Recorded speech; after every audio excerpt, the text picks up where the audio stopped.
जय हिंद दोस्तों, स्वागत है आपके अपने YouTube channel Ravi sir official 99 पर। आज हम इतिहास के उस महान शख्सियत की बात करेंगे जिन्होंने इस्लाम धर्म या कहे तो मुस्लिम धर्म का स्थापना किया था। यानी कि आज हम इस्लाम धर्म की शुरुआत करते हैं और इन्हें शुरुआत करने वाले इनके संस्थापक के बारे में जानेंगे। तो देखिए, इस्लाम धर्म के जो संस्थापक थे वह हज़रत मोहम्मद साहब थे।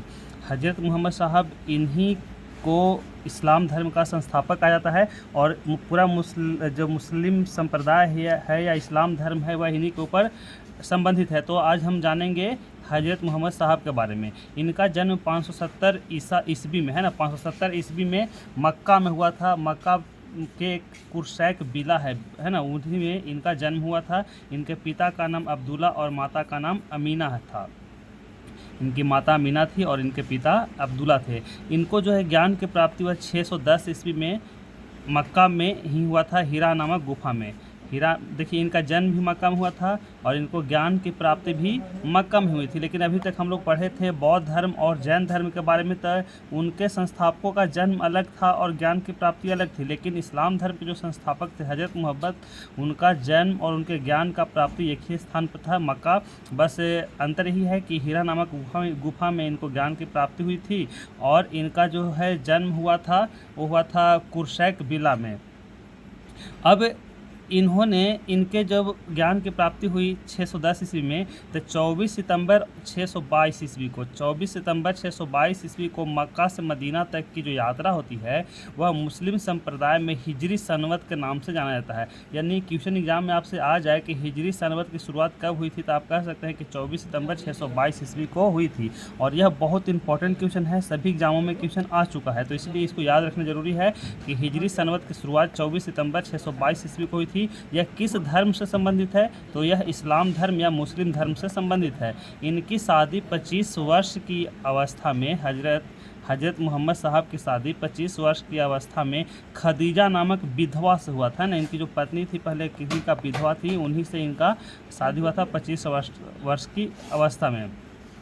इनकी एक पुत्री थी जिसका नाम था फातिमा और इनके जो दामाद थे जिनका नाम था अली। और जब शिया और सुन्नी दो भागों में मुस्लिम संप्रदाय का विभाजन होता है तो यही एक अली हैं, आगे बताएंगे है ना कि इनका उसमें क्या रोल था।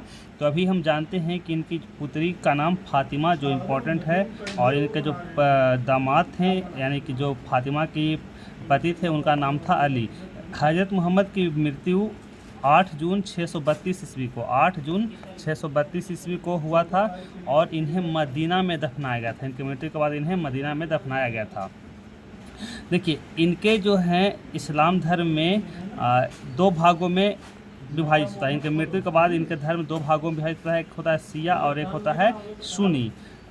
शिया जो होता है अली, इनके जो दामाद थे अली जो शिक्षा दिए उसी को शिया मानता है। और सुन्नी जो होता है जो मोहम्मद पैगंबर के जो मरने के बाद इनके जो कार्य और कथन थे, मतलब मोहम्मद पैगंबर के कार्य और कथन मानने वाले को सुन्नी और अली के दिए हुए शिक्षाओं पर जो चले उसे शिया कहते थे। अब अली की हत्या जो होती है, इनके दामाद की हत्या 661 ईस्वी में होती है और इनके पुत्र अली के पुत्र जो थे वह हुसैन, उनकी हत्या 680 ईस्वी में करबला कहाँ है, इराक में है ना, करबला नामक जगह पर इराक में हुआ था। जो इस्लाम धर्म यानी कि मोहम्मद पैगंबर के जो उत्तराधिकारी थे वह खलीफा कहलाएं।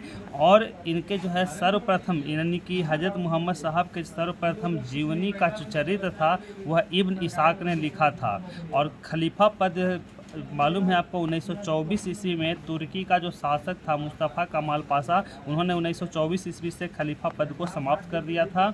और भारत में सर्वप्रथम इस्लाम, ये तो था इस्लाम धर्म पहले अरबों में था, लेकिन भारत में सर्वप्रथम इस्लाम धर्म अरबों के जरिए 712 ईस्वी में आया था। देखिए, इस्लाम धर्म की शुरुआत जो हुई थी 570 ईस्वी में इनके जन्म से और ज्ञान की प्राप्ति 610 ईस्वी के बाद हुई थी। लेकिन भारत में इस्लाम धर्म 712 ईस्वी के बाद आया था।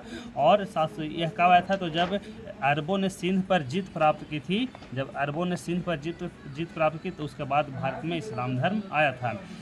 इनके जन्मदिन पर, यानी कि किनके, हज़रत मोहम्मद साहब के जन्मदिन पर ही ईद ए मिलाद उन नबी पर्व त्यौहार मनाया जाता है।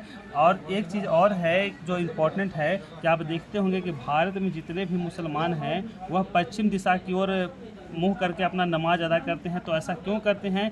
तो क्योंकि भारत से पश्चिम दिशा में ही मक्का नामक जगह पड़ता है, जिसे किबला है ना, नामक जगह पड़ता है, इसलिए उसकी उसी ओर अपना मुंह कर कर नमाज अदा करते हैं, जिसे किबला कहा जाता है। और तो इस तरह से आपका इस्लाम धर्म से जितने भी इंपॉर्टेंट फैक्ट थे, जो क्वेश्चन थे, कंप्लीट हो गए। मिलते हैं अगले वीडियो में, तब तक के लिए हमारे वीडियो को लाइक कीजिए, हमारे चैनल को सब्सक्राइब कीजिए। तब तक के लिए जय हिंद।